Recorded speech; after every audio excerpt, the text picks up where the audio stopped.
Hello, today I'm going to do a quick little maintenance thing it's a little bit late in the season for doing this, but it's better late than never. This is for tires, bearings, wheels, brakes, that sort of thing on your recreational stuff that doesn't get used all the time.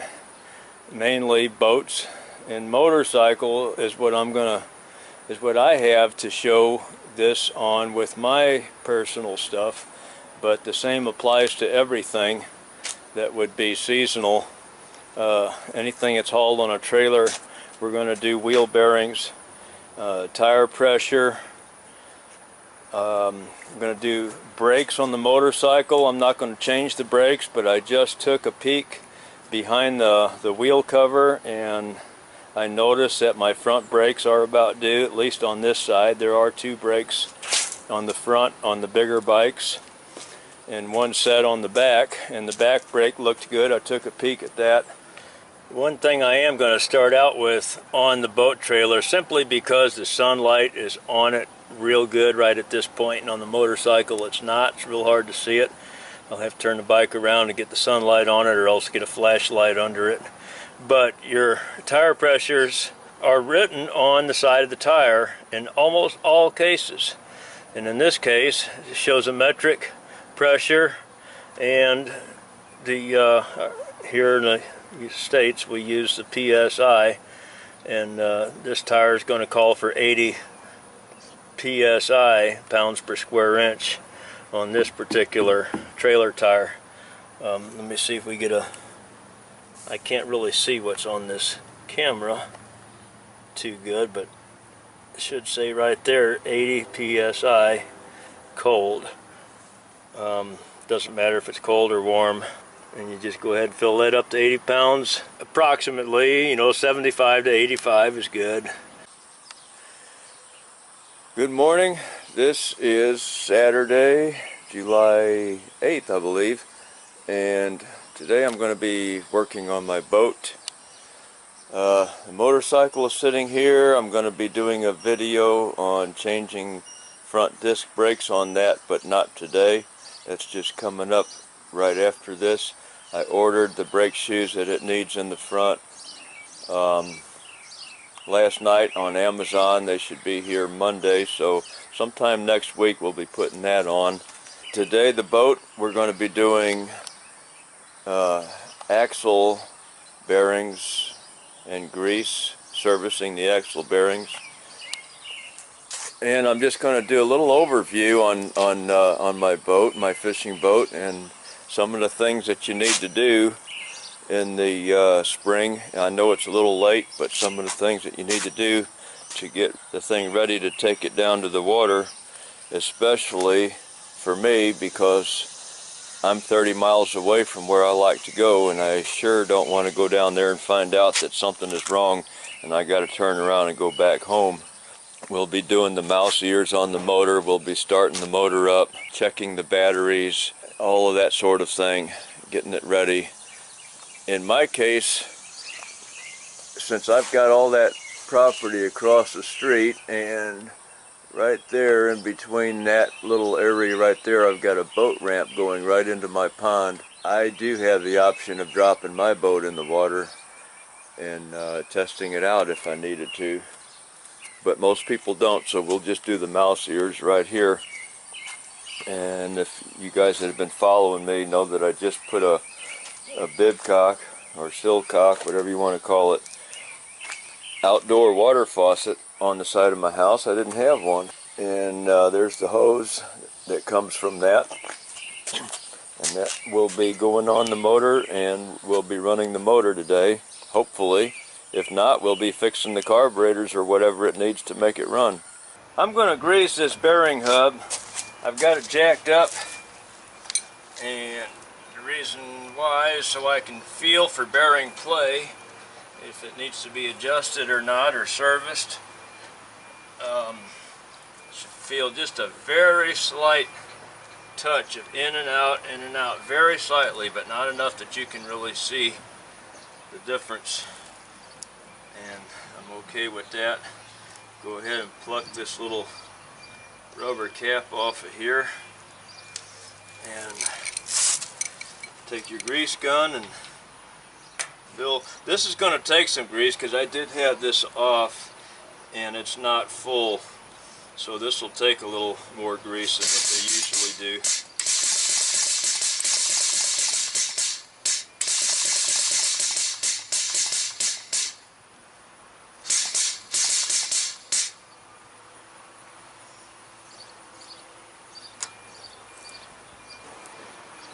Once that's full, then you go on ahead and put your cap back on there. Make sure it's in there nice and snug. You don't want any air in there to speak of, because this thing will get warm going down the road, and then when you dunk it in the water to take your boat off, it'll get cold real fast in the water and cause a vacuum and try to suck water inside there. That's the reason they went to this Bearing Buddy type of hub cap. It keeps it full of grease so that there's no air in it, because the grease isn't going to shrink when it gets cold. Oh, it will ever so slightly, but not enough to suck water in there. The biggest part of your wheel maintenance, other than just checking the tire tread, and I didn't check this because I know they're brand new tires. It's only been to the river maybe once or twice with those new tires. While you have your grease gun out here, you want to get some of these on your motor as well. On the outboard, this one has a little rubber cap. I'm going to set it aside where I can remember where it is right there for the moment. And this is going to grease this shaft that the motor turns on. Okay, it's a shaft that comes out here and up here. And it's got a hollow place inside there that greases that shaft. So we're going to grease that, and then when we set it back down, we're going to get these pivot points right here, which I have to get from that side. We'll get that in a minute after I grease this.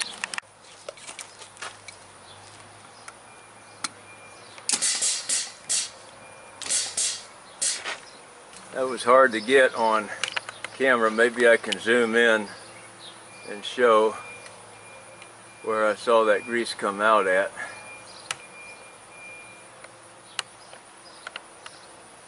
There, right in the center of the screen, right in there is where it comes out on the top and down here on the bottom. I'll give it one more shot. There, hopefully you saw that. I don't want to keep putting it in there.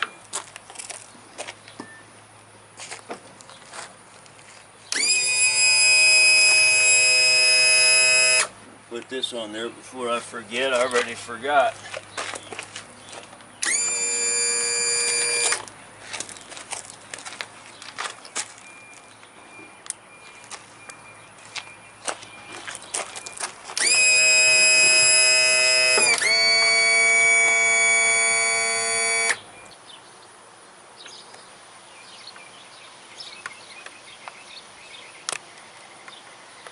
There's my grease fitting right in the center there, big one. Big round circle right there.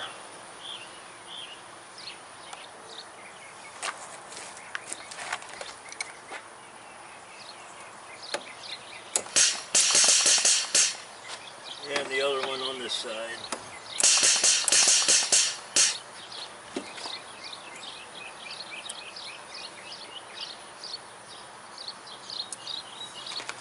And I think that's all that I know about on this motor as far as grease fittings goes. This is my accessory battery. It runs, I don't know if it runs all the accessories or not. I know it runs the trolling motor up in the front. Looks like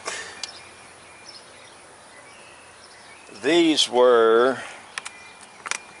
over here were the accessory battery, but they went to the starting battery, but I took them off of there because I sit without running the motor for long periods of time.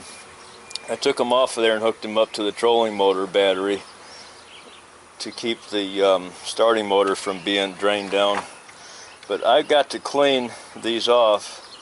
Now, somebody left a comment about me using sandpaper on these contacts on a job I did on a truck. I think it was changing batteries or something on my big truck. And I commented back and said, well, these here don't really look that awful bad, but this one's rusty. And I said, well, you put yours on dirty and I'll put mine on clean. And the reason why I said it that way is because he said that I'm the second mechanic he saw that takes sandpaper and scrapes all the tinning or the coating off of the copper contact there. Well, if it gets rusty and corroded, I'm going to clean it. And if the coating comes off, I don't care. As long as the rust and corrosion comes off. If anything else comes off with it, then so be it. I'm going to take a piece of paper like this, fold it in half, and just twist back and forth a few times. Look there, nice, clean, shiny copper. Do them all that way a little bit. Just shine them up a bit. This battery wasn't in here. I had to borrow it and stick it in a machine that the battery died in. And I needed the machine right away. I didn't want to go up and buy a battery, so I just borrowed it out of the boat since the boat sits all the time. So the red ones should go in the positive. On this little 90 horse Yamaha, of course, most oil injected motors are going to have the same situation. You got an oil tank. You can fill it from outside on top, or you can take the cover off. And the cover's off, but here's the lid to the oil up here. Anyway, this doesn't have to be full, but you know, you want it at least half full before you take off, because it's going to run probably 2 tanks of gas to one of these, give or take. I don't know exactly. But you got to make sure that's got oil in it before you go, and you always bring extra 2-cycle oil with you, more than what you need, because you might have to give it to somebody else out there so they can get their boat back to the dock.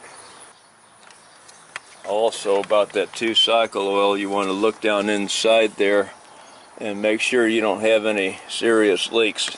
Seems like they always leak a little bit. There's going to be something.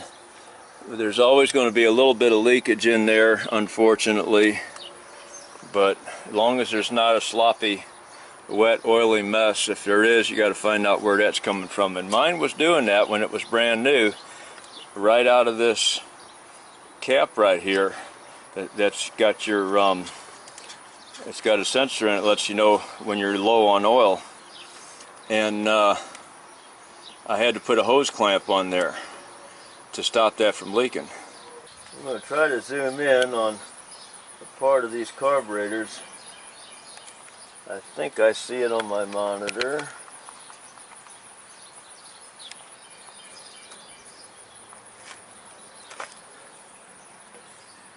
That screw right there I got my fingertip on. That's the bottom of the carburetor float bowl. This is a 3-cylinder engine. It has 3 carburetors, and they got float bowls. It's not like it's a 2-cycle, but it's not like your weed eater or chainsaw that does not have a float bowl. These do have float bowls, and if you're going to park this boat for any considerable amount of time, more than a month or 2, you definitely need to crack these open. I keep a 10mm wrench. I'll show you where I put it when I put it back, and I don't want to move the camera right now. But I keep a 10mm wrench handy. They don't have very good access to these. Some of these nuts you can get to, and one of them on the bottom you can't. Anyway, to crack this thing loose and let the gas out of that when you park it. Because if you don't, if gas comes running out of here right now, been sitting all year, I'm going to be in trouble. I just loosened that up. Nothing's running out of it. Don't forget to tighten it. And make sure when you take off for the your first trip, make sure these are all tight in case you let them drain and you got sidetracked and forgot to tighten them in the fall when you put it up. Just make sure each one of these is tight. If you're going to use the open end wrench, Be very careful you don't wipe the corners off the nuts. The open end's the only way to get at the one on the bottom. And they don't have to be real tight. Anyway, in my boat, since I added a bimini top to it, I got a 2x4 here that helps mount the bimini top, and I just dropped this 10mm wrench right there. And can we see what I got here behind it? I don't know if yeah, right here we can see that. I got an extra boat plug, and you should have at least 2 of those. One for yourself and one to give away if somebody loses their boat plug out there. Everybody should carry a spare to give away. They don't cost anything, a couple bucks. You can get them at Walmart or anywhere. Speaking of boat plugs, mine is right in here. And I put that in before I even take off with the boat. I put that in. When I park the boat at home, I take it out so that water can drain out of the boat, but I leave it in here. And sometimes I don't even use that one. Sometimes I just leave that one, and I just take this one and stick it in back here so that when on the boat ramp, especially since I go fishing at night, I don't have to go feeling around in the dark. I just go on ahead and take that off. I put that one in there like that, and then when I take the boat out of the water, I just go on ahead and pull that off. So if you wanted to, you could tie a piece of line of some kind on that and tie it onto something up here and leave yours like that if you want to.